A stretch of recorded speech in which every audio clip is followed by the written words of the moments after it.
জিনের প্রতিশোধ। ঘটনাটি ঘটেছিল আমার দাদির সাথে।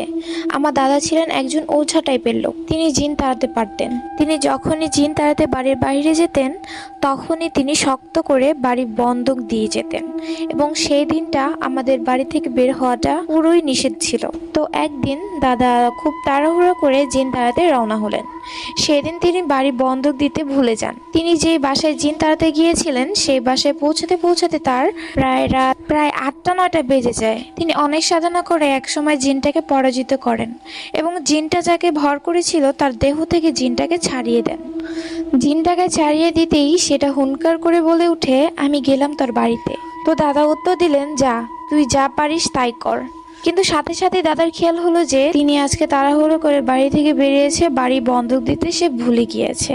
এর মধ্যেই জিনটা দাদার বাড়িতে এসে দাদার রূপ ও কণ্ঠ নিয়ে ঘরের বাইরে দাঁড়িয়ে দাদিকে ডাক দিলেন, জমিনা, বদনাটা নিয়ে আসো তো। দাদি ভাবলেন দাদা হয়তো টয়লেটে যাবেন।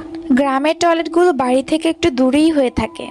দাদি পানি নিয়ে বের হয়ে দাদাকে পানি দিল। দাদিও দাদার পেছন পেছন কিছুটা দূরে গেল, কিন্তু দাদি খেয়াল করলেন যে দাদা টয়লেটের দিকে না গিয়ে বাগানের দিকে চলে যাচ্ছে। দাদির সাথে সাথে বুঝতে পারলেন যে এটা দাদা নয়, তাই তিনি দ্রুত ঘরের দিকে চলে আসতে লাগলেন। হঠাৎই একটা দমকা বাতাসে দাদির হাতের কুপিটা নিভে গেল। তিনি দৌড়ে গেলেন ঘরের দিকে, কিন্তু জিনটা একটানে দাদিকে উঠানের পাশ থেকে তুলে নিয়ে বাড়ির পাশে পুকুরে ফেলে দিল এবং চুপাতে শুরু করলো।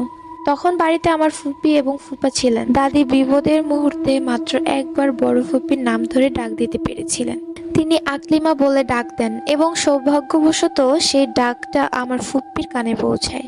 আমার ফুপ্পি এবং ফুপ্পা দৌড়ে এসে দেখেন দাদি পুকুরের মাঝে অজ্ঞান অবস্থায় পড়ে আছে। এরপর তারা দাদিকে দ্রুত উদ্ধার করে ঘরে নিয়ে যান এবং সেবা চিকিৎসা করে দাদিকে। তবে ঘটনাটা এখানে শেষ হলেই হয়তোবা ভালো হতো, কিন্তু না, ঘটনাটা এখানেই শেষ নয়। তো যাই হোক, এরপর থেকে দাদি প্রায় ভয়ঙ্কর স্বপ্ন দেখতে লাগলেন। দাদা তাই আমাদের পুরো বাড়ি শিক দিয়ে দেন, এবং সন্ধ্যার পরে কারোর বাড়ির বাইরে যাওয়ার নিষিদ্ধ করে দেওয়া হয়।